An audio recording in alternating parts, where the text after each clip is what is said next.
কিন্তু আমাদের এই এই অংশটা নাই, তো আমাদের কি করতে হবে, একটা এক্সট্রা দাগ দিয়ে যদি আমরা কোনো এখন ওয়ার্ড লিখি, তাহলে কিন্তু এইভাবে আমাদের জয়েন করতে হবে।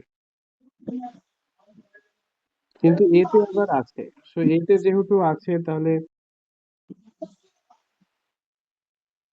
এটার সাথে আমরা কিন্তু যে কোনো ভাবেই যে কোনো লেটার্স কানেক্ট করে ফেলতে পারি, জাস্ট সিম্পল এইভাবে।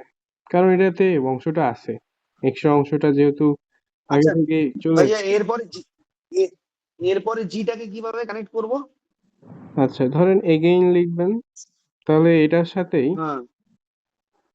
জিটা কানেক্ট ও হয়ে যাবে এইভাবে। এখন নর্মালি কিন্তু আচ্ছা। আমরা জি শিখেছিলাম এইভাবে একটা এক্সট্রা দাগ নিয়ে আবার এরকম হ্যাঁ করেছিলাম, কিন্তু যেহেতু এখানে একটা দাগ হ্যাঁ। চলে আসছে, সো এই দাগটা আর হবে না। এই দাগটা তখন আর কোনো কাজে আসবে না, যেহেতু আমরা এটা পেয়ে গেছি।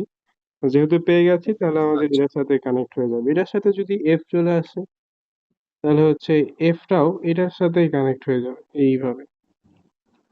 ও সো আমরা হচ্ছে হুম, ওয়ার্ড মেকিং যখন করব, এখন বেসিক টার্মসটা বুঝে গেছেন যে মেইনলি যেটাতে এই অংশটা থেকে যাবে সেটা হচ্ছে ইজিলি কানেক্ট করে ফেলবো, যেটাতে থাকবে না তখন আমরা একটা এক্সট্রা হুম, এভাবে অংশ নিয়ে, যেভাবে এই যে এই অংশগুলো কিন্তু আমরা এক্সট্রা নিচ্ছিলাম, এই যে এই এক্সট্রা অংশটাই কিন্তু এই যে যেগুলোতে নাই, ওগুলোতে তখন এটা যদি এম হয়ে যেত তাহলে এইভাবে কানেক্ট হয়ে যেত। তো এই জন্য কিন্তু এই এক্সট্রা ও, অংশগুলো আমরা আলাদাভাবে নিয়ে রেখেছি। তো আমরা হচ্ছে প্রত্যেকটা লেটার্স দিয়ে কিছু ওয়ার্ড মেক প্র্যাকটিস করব, এবং আপনাদের হোমওয়ার্কও থাকবে হচ্ছে এ দিয়ে এক পেজ করে, এক পেজে আর কি যতগুলো ওয়ার্ড মেক কাভার করা যায়। সো এভাবে যখন আপনি লিখতে থাকবেন 10টা 15টা করে ওয়ার্ড, তখন দেখা যাবে যে আপনার কিছু লেটার্স লিখতে যে প্রবলেম হচ্ছে, তখন ওটা আমাকে ফাইন্ড আউট করে দিবেন। দেন হচ্ছে আমি তখন ওটা কিভাবে জয়েন করবেন ওটা দেখিয়ে দিব। So আজকে হচ্ছে আমরা এ দিয়ে কিছু ওয়ার্ড প্র্যাকটিস করব, ক্লাসে জাস্ট 2-3টা করে দেখাবেন, কিন্তু হোমওয়ার্কে থাকবে হচ্ছে এক পেজ করে।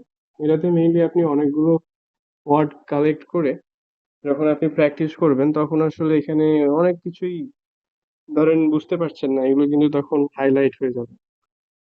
তো এই জন্য হচ্ছে ক্লাসে জাস্ট আমরা 2-3টা করে দেখাই দিব এবং আপনাদের কাছ থেকে লিখে নিব, কিন্তু মেইনলি হচ্ছে আপনারা যখন লিখবেন, হোমওয়ার্ক করবেন, তখন বেশি করে করতে হবে।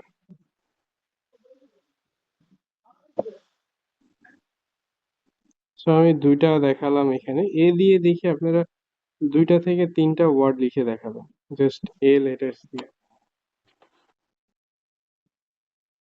সব এক লাইন করে লিখে ফেলেন, আমি বি দিয়ে আরেকটা জাস্ট লিখি যদি, সরি,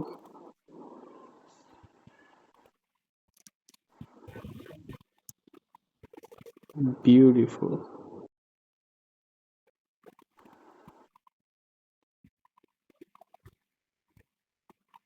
সেম স্ট্রাকচার অনুযায়ী আমরা জাস্ট লিখবো, যেটা আপার কেস সেটা আপার কেসে রাখবো, মিডিল কেসের গুলো একদম মাঝখানে, যেটা লোয়ার কেস সেটা একদম নিচে নেমে যাবে, এইভাবে আর কি জাস্ট আমরা বি দিয়ে এবার ওয়ার্ড মিক্স করবো। সো 2টা থেকে 3টা করে আমাকে ওয়ার্ড লিখে দেখাবেন।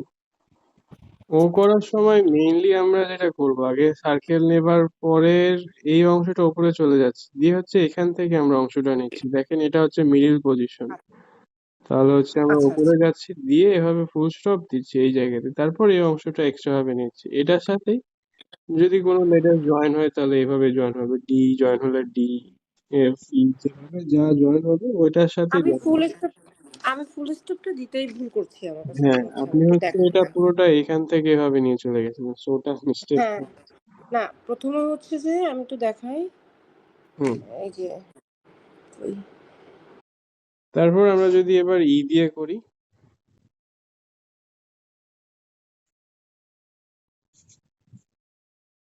Same process. ই এর ক্ষেত্রেও হচ্ছে সি এর মতোই স্টেপটা, তাহলে আমাদের কি, যদি কোনো কিছু লিখি তাহলে হচ্ছে আমাদের এক্সট্রা ভাবে দাগ নিতে হবে।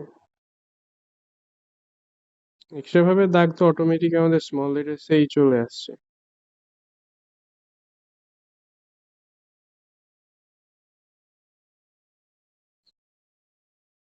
এমানসিপেশন, বড় একটা ওয়ার্ড লিখলাম, একবারে অনেক লেটেস্ট কভার হয়ে গেছে।